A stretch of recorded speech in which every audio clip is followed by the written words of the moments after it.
Tulo ang samdan, lakip na ang driver human na nahaybol ang gisakyang truck nga dunay kargang mga isda sa Dumalinao, Zamboanga del Sur.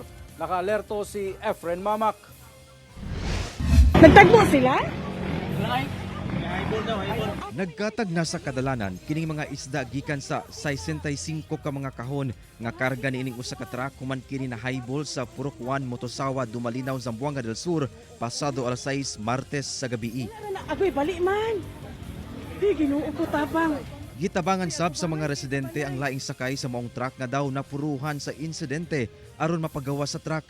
Gilayong gidala sa ospital ang 44 anyos nga lalaking driver sa truck. Lakip na ang 63 anyos nga lalaking pahinante o 40 anyos nga lalaking tag-iya sa mga kargang isda human makaangkon og minor injuries.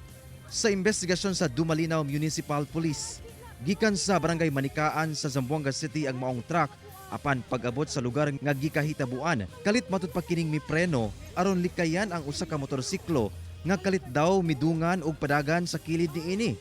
Apan nawad-an kini og kontrol hangtod nga nabangga kini sa usa ka nakaparada nga itom nga kotse og nabalintong. Na-notice ng driver, mabangga niya, si malapit lang.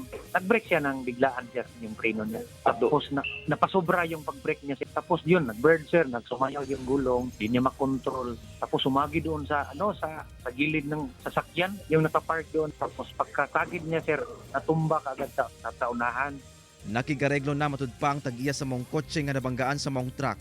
Ginasuluyan pa nga makuhaan kini og pahayag ug ang mga sakay, lakip ang driver sa truck. Kauban si Gary Balantay ug Bong Vicencio, Efren Mamak. 1 Mindanao.